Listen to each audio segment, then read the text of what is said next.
My name is Dale Farmer, now 34, but I have always been a geek since high school until now. Somewhere I had grown a spine and now I can stand up for myself. I took karate to control my frustration and anger. It made me feel more settled within myself. I had always gotten straight A's in chemistry, and as a result, I got a job as a chemist making knockout gas for dentists, as well as making a few specialties for the government every now and again. I have a couple of hobbies that don't have anything to do with work. They help me unplug and take a step back when I need to.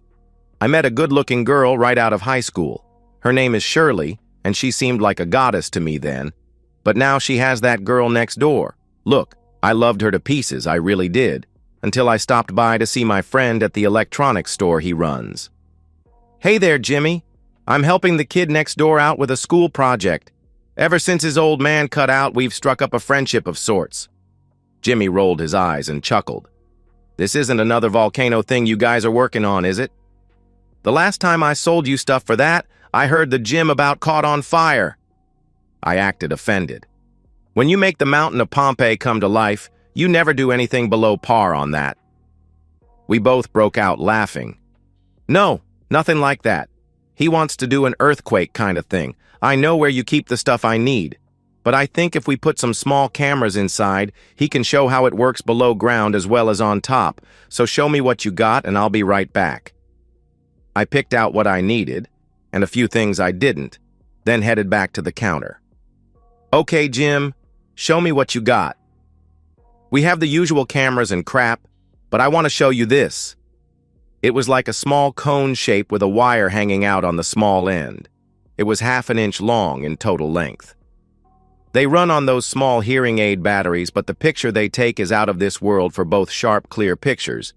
And you can set it up for panoramic shots as well.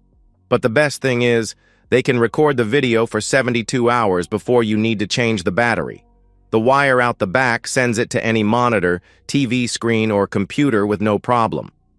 He could almost hear the gears turning inside my head. "Tell you what I'll do. I will throw in a 5-pack of the video pens we just got in. We haven't tried them out yet, so you'll be our test dummy. What do you think?"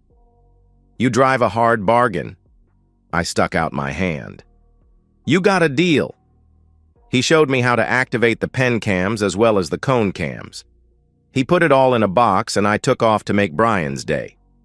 I got home a couple of hours before Shirley.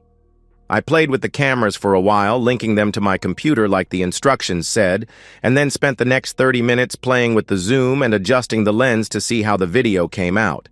"Okay, I'll come clean." I put one on the top of my dresser and then jumped up and down on the bed for a minute. Then I put the rest of the stuff on the end of the dresser until Brian and I could install them in his project. It was Thursday, and Brain and I could only do it Saturday afternoon. I left everything there and went downstairs to start dinner. Shirley came in an hour later. She didn't look too happy. "You cooked dinner, bless you." Then she gave me a peck on the cheek while I tended to the salmon on the stove. "I'll take a shower and be back down to help." Sounds like somebody had a bad day. "Can we talk about it after dinner?"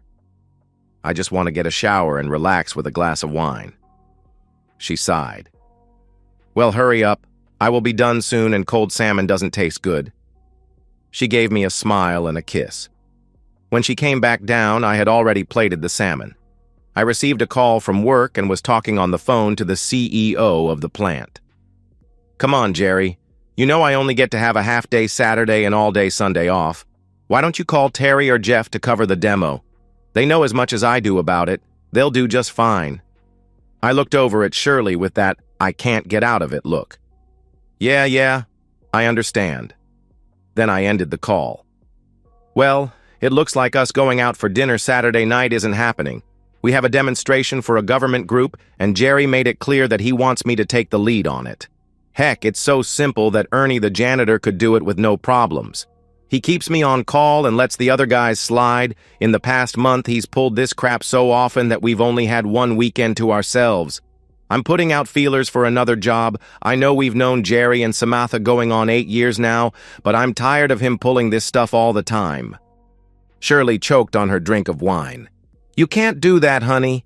Nobody will pay you as much as Jerry does. Besides, who would let you get away with working on your hobbies on company time? Dale, baby, let me call Samantha and see if she could get him to lighten up on you. Just don't do anything crazy until I talk to her, okay? I guess.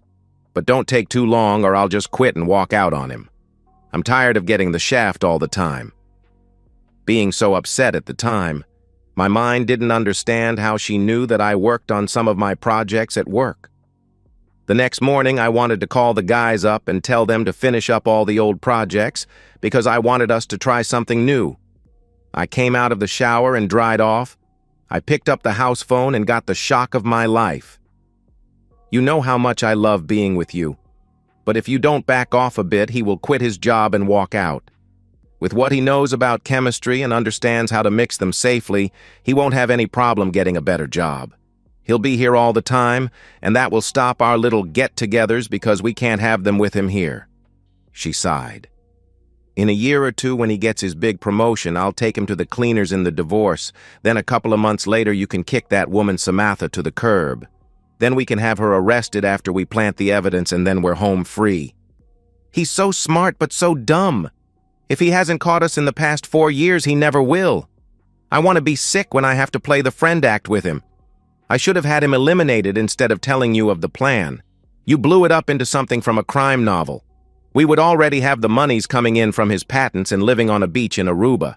But you wanted it all before leaving. I just wanted you. You want all the money instead. You just put me and our relationship on the back burner until you want to play with it again, Jerry said. That's not true, lover. I'll show you how much on Saturday after he leaves for work. He's due to come down the stairs expecting me to have his breakfast ready. Just keep thinking Saturday. Then she hung up. Honey, you're going to be late, so hurry it up, she yelled up the stairs. I shook myself awake. Then I put down the receiver in my hand slowly. Then, hardly noticing it, I finished getting dressed and went downstairs. She put 2 eggs and 2 slices of bread along with a couple of pre-cooked sausage links on a plate, setting it in front of my chair. Then she poured some coffee into a mug and set it beside the plate. I'm not hungry anymore, thanks. I picked up my briefcase and started for the door. What about my kiss, baby? She had a confused look on her face. I opened the front door as she came hustling around the table towards the door, just as she got there and pursed her lips. I'm running late, I said, and pulled the door closed. Don't ask me how, but I got into the car and a second later, I was pulling into my parking spot at work. I saw Jerry. He was holding his hand up to the phone so no one could hear. He kept looking at me. He had the look of someone trying to figure out a problem. Around 11 a.m., Jerry came into my office. How's it going, Dale? You look like you have something on your mind. Anything I can do for you, buddy? I got up from my chair and walked right past him. Then I headed through the door of my office. I'm working. I have to check on a few things. I just left him standing there. I found our processing manager. Hey, Reggie, your son-in-law still a PI? Yeah, he's still working at it. Hopes he'll get a solid case so he can play in the big leagues. He looked me in the face. You look like you want some help with a problem, Dale. He wrote down his address. I'll give him a call and let him know you're coming. Anything else? No, my friend. Just getting my ducks in their proper rows if I need them. I leaned in closer. Keep your head down when it gets nasty here. I gave him a pat on the shoulder, then walked away. Reggie and I had known each other since the 7th grade. He knew something was going to happen here, and it was going to be big. He knew I never did anything half-heartedly. I walked back up to my office and grabbed my jacket. I told my secretary that I might be a bit late coming back from lunch. You never take a long lunch. You always come back 10 minutes early. So spill the beans, Dale. You know I care about you. Heck, I always had your back. Lisa, now isn't the time to talk. But can I give you 2 things to think about? First, how much do you value your job here? The second is, do you have the courage to walk out of here with just your own, with just your confidence that you will find one shortly after walking out? I leaned in close. There's a storm coming, and I worry that you might be found guilty by association. I've got your back as well. Think about it and then give me your answer by the end of the day, okay? I walked out for lunch knowing she was giving me a thoughtful stare. First, I drove to the bank and got everything ready to go. It helped that Skylar had a son who I had also helped out as well, and we became very close friends. I went to a lawyer who was recommended by a friend for the divorce. I spent a half hour there first telling him what I wanted to be done, which took 10 minutes. The other 20 minutes were giving him tips on how to brew better beer. He had pictures of him brewing, all over his office wall. The last thing I did was to stop by HR so I could give them my new account info, how much to send my investment counselor, and how my 401k was going to be divided up and sent to the right places I had indicated. After all that was taken care of, I ran across the street and ordered 2 sandwiches with fries and a couple of sodas. Then I took the elevator up to my office. As I walked up to Lisa, 1 ham and cheese with extra mayo and fries. Then I pulled a can of her favorite soda out of my jacket pocket. I would let that settle down a minute before opening it. Then I went into my office and got ready to eat my roast beef sandwich with extra horsey sauce and extra cheese. I had a side cup of mayo to dip my fries in. Jerry came into my office and focused on a handful of paperwork, rattling off what he wanted me to do to fix a screw-up, probably his making, and then he looked up at me. "What are you doing?" "Eating my lunch, if you want to know." I mumbled with a mouthful of food. "Eating your lunch?" he asked. "Yes, it's the meal in between breakfast and dinner. I thought everybody had a leg up knowing that." "Well, it won't be the last time I was proven wrong." Then I took another bite. I saw Lisa walking toward the doorway of my office, then put her hand over her mouth, trying to stifle her laughing, and turned back to her desk. "I need you to drive to El Donde. They have a chemical spill and the board wants our best man on the cleanup crew. You are going to have to leave Friday night and you should be back by early Tuesday evening. They've already set you up with a place to sleep and keep your receipts for your meals so the company can reimburse you." He spits the nonsense rather well now. "Fine by me, bud." I stood and grabbed my jacket. "Where are you going?" "You still have to set up the event for the government. I'll ask Fred to do the demo." He started to raise his voice. "Then have Fred set it up. I have to get ready to take off." I wrapped up the other half of my sandwich. "Don't worry, he'll be fine. You'll be there with him, right?" Jerry's eyes narrowed enough that I could tell. "Chill out, old man. You should remember enough chemistry from freshman year in high school to do it and make it look good. Remember, if you can't befuddle them with brilliance, then baffle them with nonsense." I gave his back a few slaps like you would give a small child. "You got all you need to fertilize their brains." I walked out of the office and down the hall. When I passed Lisa at her desk, stuck my tongue out, then proceeded to walk out of the building. I got into my car laughing so hard I had to fight for breath. It wouldn't have looked good with me rolling in the parking lot doing it. After I pulled out of the lot, I stopped until I could get my laughing under control. After I took a few deep breaths, I pulled the ace out of my sleeve. I pulled up my contacts and found the number I needed, then pressed the call button. "Mrs. Adler? My name is Dale Farmer. Remember me? I saved your chiffon dress by getting that chocolate stain out at the Christmas party." "Why, yes, Dale. I remember you. I called you Mr. Science the rest of the night. Thank you again for that. I wore the same dress at our niece's wedding a month later, and it still looked excellent. So what can I do for you, my boy? Are you calling me to call your marker in while my husband is still at work?" Then she laughed that stunning laugh she had. I knew she was joking. Both she and her husband liked to banter back and forth like that. "Mrs. Adler, it's funny that you should mention your husband. I would like to take you both to dinner tonight, if that be all right." "Why, sure, that would be lovely," she said. "I will call Harrison now to let him know. Where should we meet you for dinner?" "I remember how much you both like seafood. Shall we say the Amulet Bay at 7? I crossed my fingers. "That would be perfect. I'll call Harrison and we'll meet you there," she replied. "I will be waiting for you both. Thank you for indulging me. See you then?" I smiled. "Thank you, dear boy, until then." Then she disconnected the call. They walked into the restaurant, and the waiter brought them to a secluded table in the back. I rose, kissed her hand, and then shook her husband's hand. "Dale, it's good to see you again. Still mixing it up in your lab?" Mr. Alder asked. "I can vouch for his mixes doing things Rudolph said couldn't be done," as she gave me a wink. "Excuse me, sir, but why are you calling it my lab? I don't understand."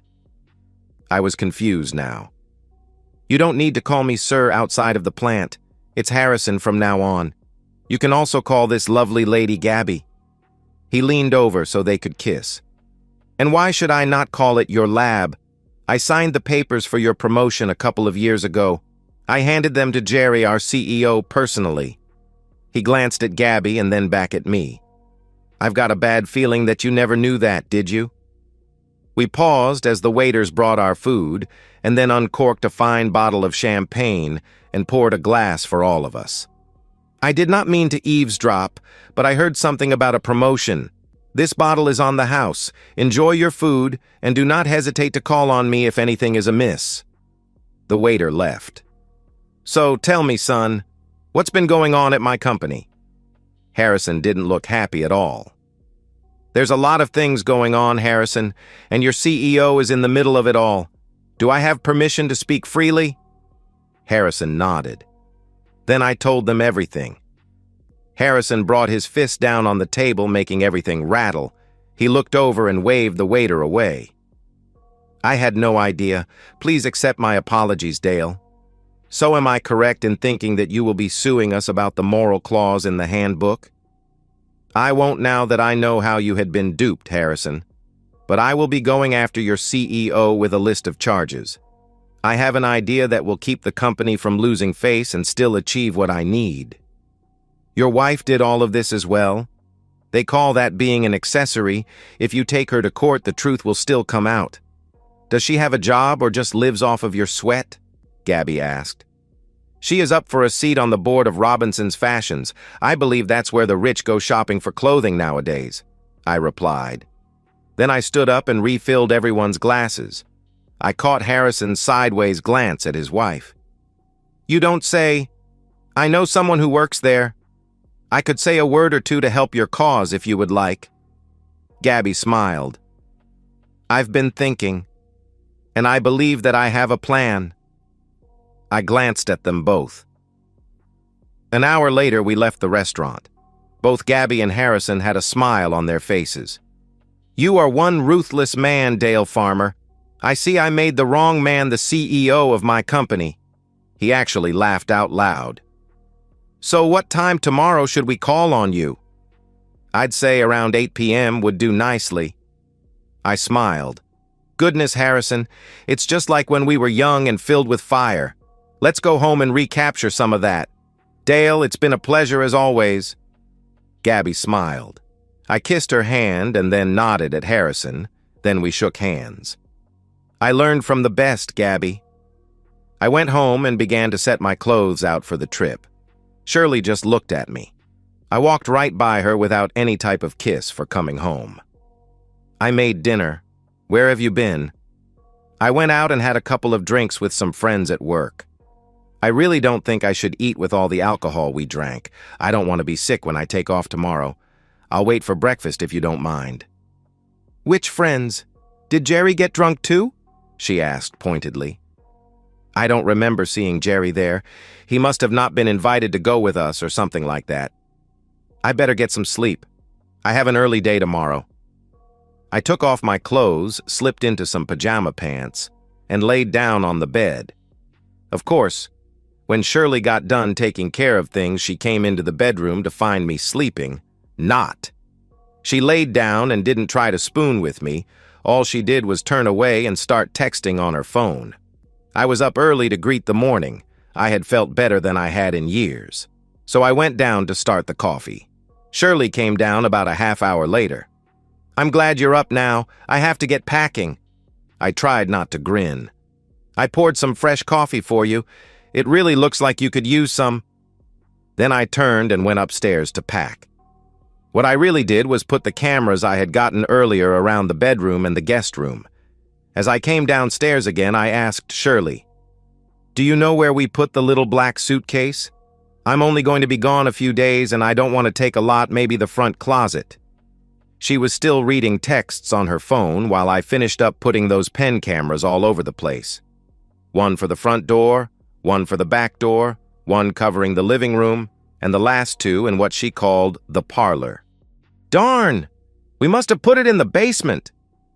So off I went down the stairs and picked up the suitcase I put down there earlier. I plugged in a new computer, then turned it on and opened all the files needed to access all the cameras, so whatever they caught would stream as well as being sent to a new cloud account I had made. I double-checked everything and then hid the laptop between the floor and the ceiling. I came up the stairs. "Found it!" I said loudly as I passed behind Shirley. She jumped so badly she almost fell off the chair. Her phone went sliding across the floor. I put a bunch of dirty clothes in it as well as a couple of heavy blankets. I had to sit on the darn thing to get it closed. It was about 2 p.m. when I got ready to leave. I said goodbye to Shirley. She didn't even move. So I walked over and gave her a kiss on the top of her head and told her, "Bye, see you later," and I'll be darned. There went her phone again. I walked out the door, got into my car, and drove off. I went to a sports bar across town, far from anyone who was involved in this. They served some fantastic double cheeseburgers. I'll have to keep that in mind for later. After a couple of beers and watching how the customers really get into a soccer game, boy, they really do. Some get more violent than others. It was about 5:15 p.m. when I pulled up the streaming coming from my house. I wasn't gone for 2 hours. There was a line of clothes starting at the front door and ending halfway up the stairs. I switched to the cameras in the bedroom and there they were, being intimate like two people in love. I wondered if they knew I put a voice-activated recorder at the headboard of the bed. I didn't have time to hook it up to the streaming, but the tape it had in it should prove to be fun later on. I zoomed in on the nightstand and saw their little blue and pink pills. I went home and let myself in the front door very quietly. I could have played AC/DC on a big boombox at maxed out volume and they still wouldn't have heard me. I slowly walked up the stairs and made it just outside the door. I went into the bathroom, got a towel, and then came back to the door. I put on my mask and then pulled the pins on a couple of canisters I made in my lab, setting them inside the bedroom, and quietly closed the door and put the towel down in front of it so the gas would stay in the room. About 20 minutes later, there wasn't a sound coming from inside the room. I chuckled as I slipped my mask back on and poked my head into the room. There they laid all tangled together. I pulled the restraints that I had bought the day before out of my closet. It was easy to tell that Jerry had been with Shirley intimately, so that's how I tied them together and used the rest of the rope to secure them both to the supports under the bed. I gently placed the 2 ball gags I had next to them on the bed. I went around the room opening the windows so the gas could escape. Then I looked at my watch and saw I was 15 minutes behind schedule. I needed to pick up the pace. After I was sure all the gas had left the room, I put on the ball gags on them and connected the 2 together with 4 carabiner clips. Then I proceeded to wake them up by dumping a couple glasses of ice water on them both. I pulled the overstuffed chair next to the bed and slid down until we were at eye level. At first, they acted like they were still under the gas. I had expected that as they tried to figure out what happened and how to get loose. I pulled the cattle prod up and placed it against Jerry's private area and then hit the switch for a moment. My, they were sure awake now. I sat back down in the chair so I could look at their faces. My, what do we have here? You can't be making a romantic film because you don't have any cameras set up. I'll give you a hint, I have 9 cameras all over the house, both upstairs and downstairs. Don't you think that was a good idea? Then I put the prod against the metal clips holding them together. I counted to 3 before I shut it down. I asked you 2 a question.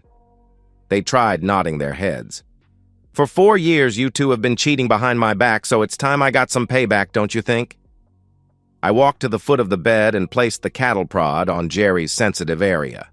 I held the switch all the way down as I counted to 5 out loud, and then I calmly said, "I don't see Shirley's sensitive area. I guess I have to use another target instead." And I slid it up her private area and pushed it all the way inside. There you go. I like this alternate target. The results should be electrifying. Wouldn't you agree? I heard her trying to scream around her gag as I slowly began to move it in and out. I let her scream for a few moments. Then stick that sensitive area of yours out into the open, or I'll just hit the switch right now. She knew what she had to do to save her private area, so she raised it up. I counted to 6 because she made me wait. I knew those marks on their sensitive areas would be carried for their lifetime. I'm feeling generous, so I'll put the cattle prod away. I wiped my prints off with Jerry's red silk boxers, laughing all the time. Then I slid it into her dresser drawer. Well, now that I can't use that, I'll just have to use another means of consequences for 2 dumb people who so enthusiastically upset a chemist and thought he'd never find out or deliver any consequences. I put on my thinking face. I know. Let's have a good old party with family and friends. I called Shirley's parents. I put it on speaker so she could hear the conversation. Her mother answered. Hello, Dale. How's it going with you two? Not good, Mom. Shirley isn't feeling too good and I have to leave on a business trip.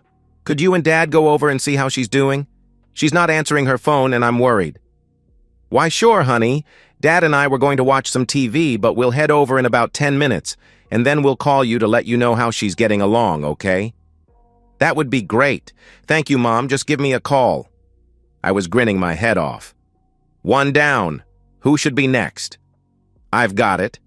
I called a second number. Samantha, how are you doing, darling? Say, could you come over? Jerry's here, but he's not looking so good. Maybe you could help me with him. I smiled and gave Jerry a wink. Okay, Dale. Just keep him there until I get there. She sounded concerned. You don't deserve someone like her, Jerry. She's way too good for the likes of you. Time she found out. Who's our next caller? I patted Jerry on his head. Well, Shirley has 2 coming over and you only have 1. I think it's time to even things up a bit. I hit another number. Mr. Adler, how are you and your wife doing this evening? We're doing fine, Dale.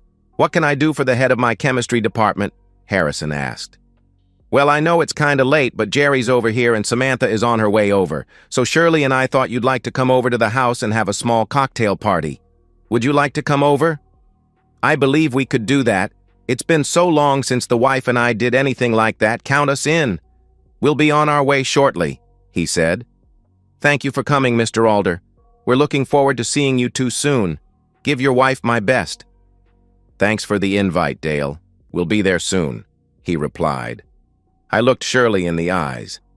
Isn't this fun, Snookums? All our rowdy friends are coming over tonight. All she could do was lay there with tears running down her face. It's too late for tears, cheater. 4 years too late. Then I acted like I had forgotten something. I know. I'm the only one without a date to this prom. We have to change that, don't we? I hit the last number I was going to call for the party. Hello? Lisa, my darling. There's a party going on at my house tonight, and I could only think of you as the most deserving person I know that I would care to invite. Please say you'll come.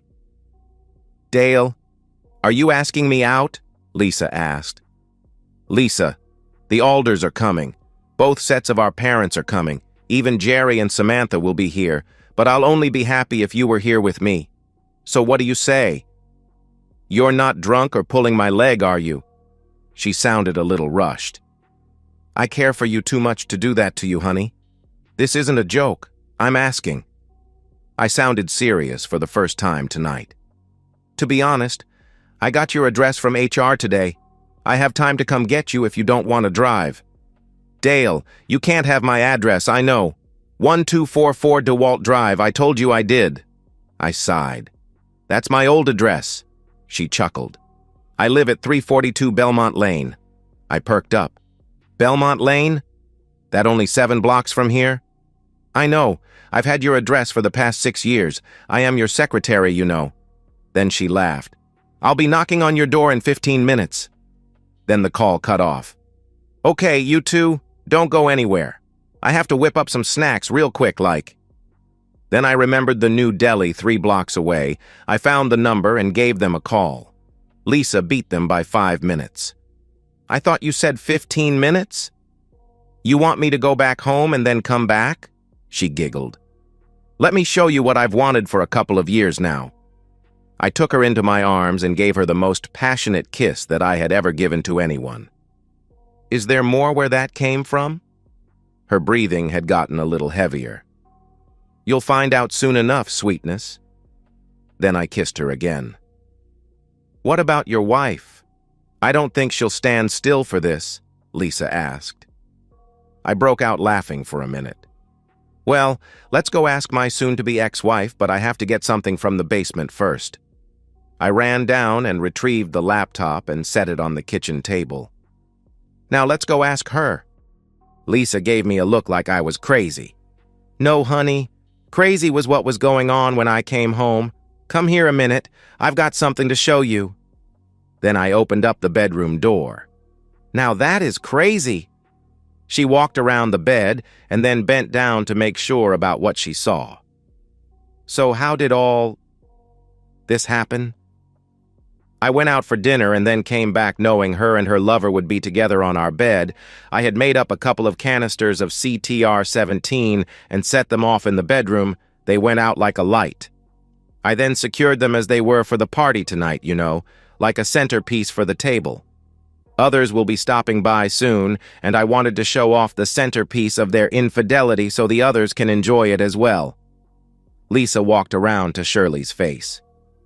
You are one stupid woman, but I want to thank you for throwing Dale away because now I can treat him like he should have been from the beginning. Yep, one dumb person. We need to go downstairs, my love. Our guests should be arriving soon. We have to be good hosts and put out the drinks and snacks for them. I laughed. We can always come back for another visit. They're not going anywhere. As a matter of fact, they will be on display all night long. The first to arrive was her parents. Mom asked, what was I doing here instead of on the business trip? I couldn't take not knowing, so I blew the trip off and ran back here. I left her upstairs in the bedroom just the way I found her. You can go up to see her, you and Dad, but I don't think you're going to like what you see. I looked at her dad. I'll have the whiskey ready when you come back down. I'll get a glass of wine for Mom as well. Then Samantha came running up to the door. Where's Jerry, Dale? I have to check on him. He's upstairs, Sam. I couldn't believe it either, so I left them as I found them. Them? Then she took off upstairs. I had already had their drinks poured when Mom and Dad came downstairs. They just looked at me. I'm sorry, but that was the way I found them when I walked into my own home. Your drinks are on the counter and the snacks are over there as well. Samantha, on the other hand, went off like an army barrage. I never knew she knew so many cuss words. Then I heard a crash. I went to the stairs to see what Sam had done, but she was coming down. Sorry about the lamp, I knocked it over while I was waving my hands around. You got any vodka? Over here, honey. Sorry you had to see all of that, I said. No, Dale. If I hadn't seen it, I wouldn't have believed it. Do you have any scissors? I got her a pair from the drawer. She held up 3 credit cards and cut them all in half and left them on the table. I took all his cash but $20 and left him with only his car key. My brothers are coming over to pick me up while the other drives my car back to the house. They're spending the night in case he shows up. She looked up at me with the saddest eyes. How about a refill, bartender? Mom walked over to me. She's one messed up woman for doing this to you. I'm not stupid enough to ask if you could get over this and take her back. I have to leave and think about if I still have a daughter or not. Goodness, Dale, Dad and I are so sorry that our family messed up you and yours. Not you or Dad's fault. None of this is on you. I gave her one solid hug as she cried on my shirt. Shirley's parents left right after Sam's brothers came by to pick her up. My mom and dad came next. They went upstairs. Mom came back down after a few minutes and I gave her a glass of wine. I heard a loud sound and went up to see what was going on. Dad walked out of the bedroom massaging his right hand. I just smacked him a little and the punk passed out on me. I'm going down to see your mother. I walked in and took a look. The whole right side of Jerry's face was already turning black. He was out cold. Then a sour smell got my attention. Urine? They were both covered with it. I went back down and poured a glass of bourbon for my father. I took a few pictures for the family's website. For posterity, you understand. Then when Mom walked out the door, my dad leaned over. "Nice touch, son. Nice touch." The Alders walked in soon after everyone had gone home, except for Lisa. We greeted them and they sat down on the couch. "Can I offer either of you a drink?" "I have a nice bottle of red if you would prefer, Gabby." Harrison stood up. "I think we will wait until after all business has been settled." Gabby nodded in agreement. "So, Dale, would you like for us to meet your other guests?" Giving me a slightly evil smile. "I would be happy to, Harrison." I couldn't help but let out a small chuckle. "If you both would follow me, I would be happy to introduce the two of you." I led them upstairs to the master bedroom. "Will you look at that, my dear? It seems that I have hired the only CEO in the world who makes house calls." It was obvious that Harrison was planning to enjoy himself with everything going on. I left and got another chair so Harrison could sit next to his wife. "Why, thank you, Dale. You're a gracious host indeed," as he sat down. "Shall we get down to business? Something smells rather unpleasant in here at the moment." "Yes, dear, that would be nice. I do smell a touch of the sewer in here, now that you mention it," Gabby replied politely. Harrison pulled a short stack of papers from his jacket pocket. "Let us begin." He cleared his throat before he began. "Jerry Mathers, the company has evidence of your embezzlement and misappropriation of funds, which you withheld information from one Dale farmer for 2 years. You had it routed to an offshore bank account. Said account has been frozen, and the money is on its way back to the USA. You also withheld the promotion information from Mr. Farmer while you stole it from him. The board of the company sees that as theft and embezzlement from not only Mr. Farmer, but the company as well. Both sets of charges have been filed in both federal and civil courts. The board sees this as grounds for termination. As I imagine, you're curious as to federal agents stepping in. The FBI has reviewed your offshore banking and found you had broken several laws, including defrauding the bank, as well as wire fraud, and a couple of other charges that they are looking into. Very bad form indeed, Jerry. But I also need to inform you that in the process of helping Mr. Dale Farmer regain his status, you denied him. The board has also filed a civil action against you as well on his behalf. I have one more item of information that I shall leave you with. The so-called golden parachute has been withdrawn by the board and is to be given to a... Sorry, I had the paper right here. Ah, here it is. It will be given to your replacement, Mr. Dale Farmer. The board and I are very disappointed in you and your management skills, so don't look for a letter of recommendation. There is a final piece of business we need to attend to. He waved his hand to his wife. Gabby, the floor is yours. I turned my head to look at Gabby, confused. All I got in return was a very sexy and sly wink. I believe we have talked Jerry's ears off, so I will turn my attention to your soon-to-be ex-wife, Dale. Then she turned her head to look at Shirley. I know you don't know me, so let me introduce myself. My name is Abigail Alders. Does the name ring any bells? Are you sure that you are soon to be sitting on the board of Robinson's Fashion? All Shirley could do was shake her head a little, but enough so she could answer any yes-no questions. Gabby let out a large sigh. In the business world, I am referred to as the owner of Robinson's Fashions. Is it clear enough now? I thought Shirley's eyes were going to fall out of her head. Even I had no idea. After hearing of your trysts with Jerry here, I had my people look through every dealings you had with my company. They're a very thorough group of people. That's why I hired them. I'll bet you thought you were being sly, didn't you? It did take a while, but they found your 0.25% that you'd set up to make it look like an ordinary tax and attached it to every purchase after you were made manager of your first department with my company so very long ago. My people have found 2 overseas accounts, one in your maiden name and one in your twin sister's name who died 19 years ago. But you made 2 fatal mistakes. You see, I started Robinson's Fashions on my own. I wouldn't even accept any money from my husband or anyone else. I wanted to prove to myself that I could. I know it's a foreign concept to you, but I made it and I protect it viciously. So I know you'll understand when I tell you that because the courts aren't open today, I've had my lawyers work with federal officers to make you a thief on the run and a potential flight risk to another country. It was just a bonus for me when the federal agents added the charge of fleeing from federal officers because you are now a criminal on the run from both federal and local law enforcement officers. As for your second mistake, Gabby snatched Shirley's head as close as possible to her own. Her face was so twisted and red that she looked like a demon from hell itself. Even her voice changed. You messed with what's mine, you stupid woman. Then she straightened up and smoothed out her dress and pushed her hair off of her face. When she turned around to her husband and me, she was again the Gabby everybody knows and loves. If it's all the same to you, Dale, I believe I would like that drink now.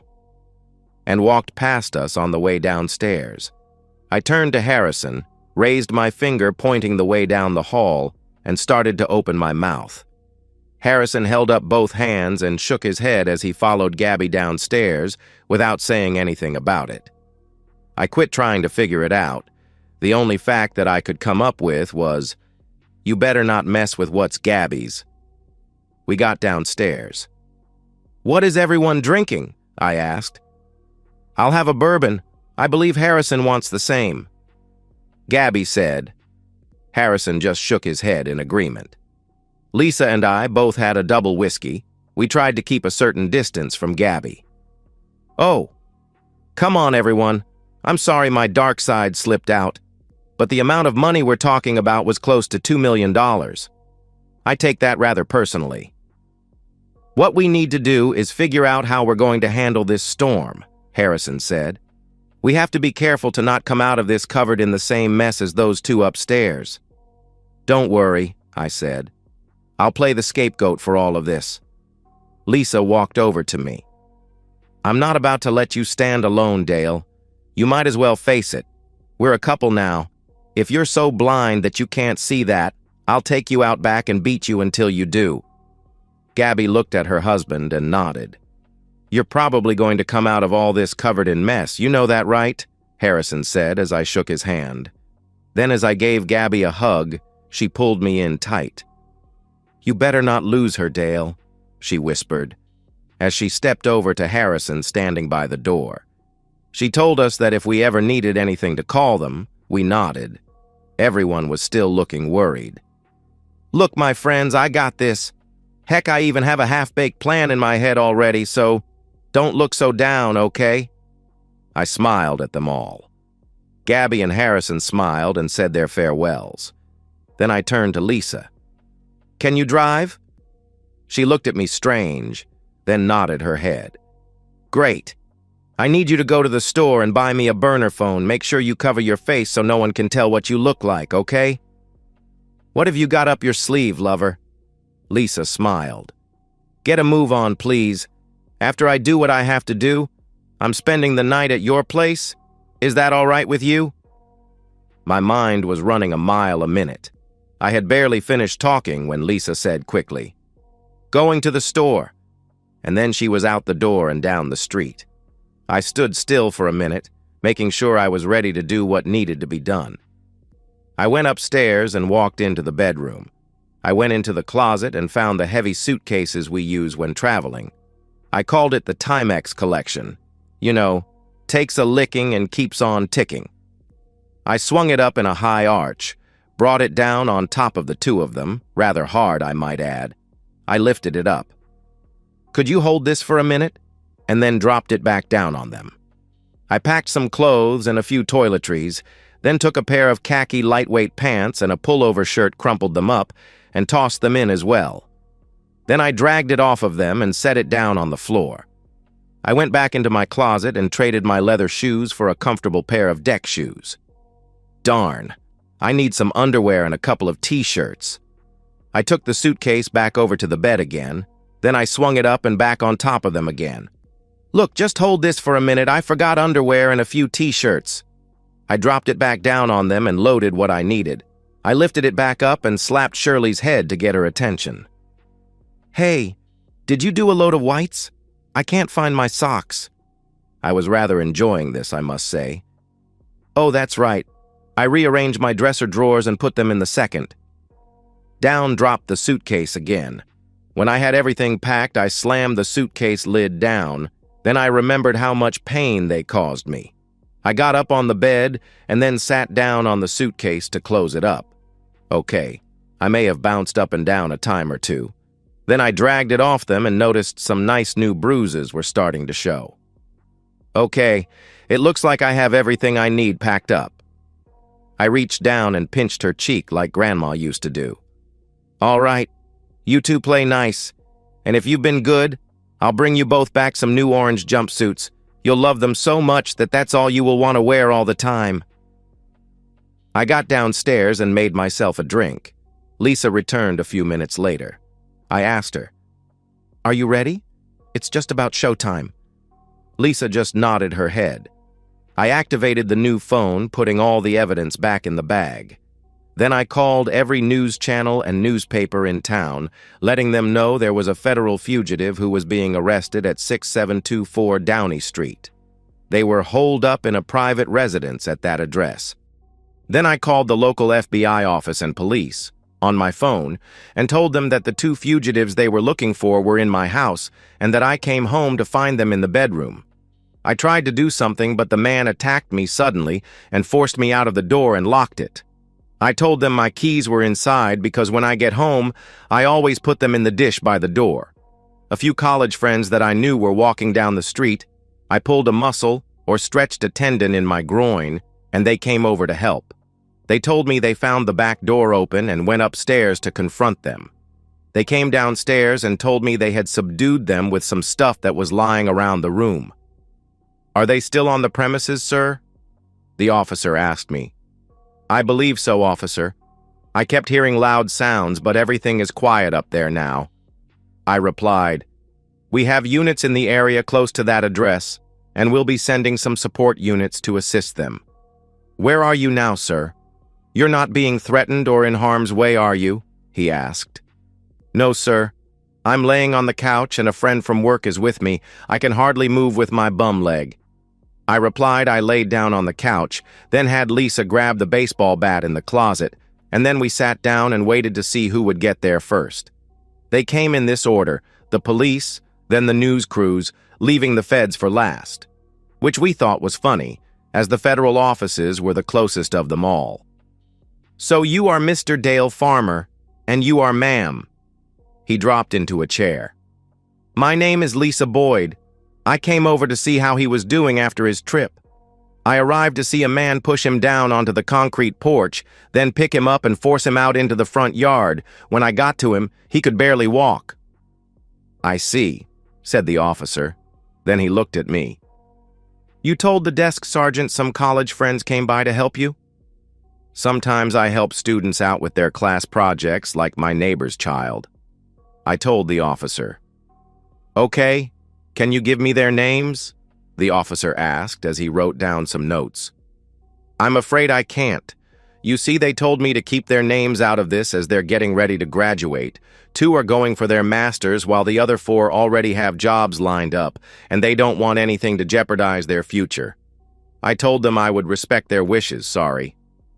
I adjusted myself a little on the couch and acted out a nice wince and moan. "Lisa, could you go to the bathroom and in the cabinet are some Advil? Would you get me a couple, please?" Lisa went upstairs and she had to have an officer accompany her. "I'll just take the bottle downstairs so I won't have to bother all of you again. Would that be all right?" she asked the officer. He just nodded and followed her back to the stairs. She came back down, walked over to the couch, put 2 pills in my hand, and then went into the kitchen for a glass of water. Just as she sat down, 3 officers came in with bolt cutters and went up the stairs. It was an hour later that 2 ambulances arrived to pick them up. Apparently, they had been in one position for so long that even trying to straighten any of their limbs out caused them great pain. I loved it when the EMTs had to roll them out before the large crowd that had gathered outside of my house. The lights for the camera crews and the flashes from the reporters were going non-stop as they wheeled them out, and then tried to find the best way to get them into the ambulances. The detective told me that I would have to sleep somewhere else that evening, as the house had been declared a crime scene. Lisa spoke right up. "He can stay in the guest room at my house, so you can reach him there when you're all done here." She gave the officer her address and home phone number in case they had to ask us anything else, or when I could come back to the house. The officer agreed and then helped her to stand me up. I went out onto the porch where I gave a small press conference, answering all the questions they asked me. Near the end, I noticed the man in charge of the FBI had come out of the house. I called him over and made a show to express my gratitude for all officers who came to help. With their cameras running and all the recording devices nearby, I asked him one final question. "Agent Copeland, with everything that has happened, her being my wife and him being my boss, plus they were subdued in my home, and I was the one who called all the law enforcement officers represented here.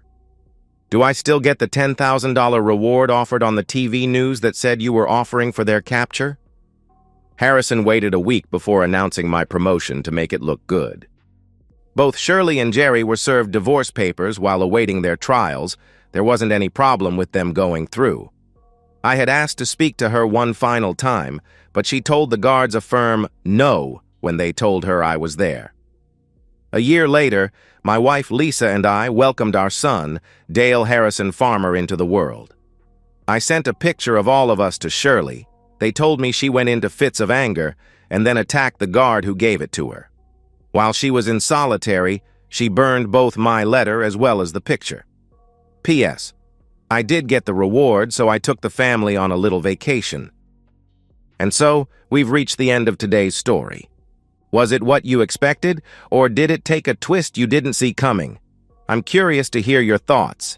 Share them in the comments below, and let's get a conversation going. If this story kept you hooked, make sure to hit that like button. And if you're new here or just haven't subscribed yet, now's the perfect time to join our community. I bring you fresh, captivating stories every day, so click that subscribe button and turn on notifications so you never miss out. Thanks for watching, and I'll see you in the next one.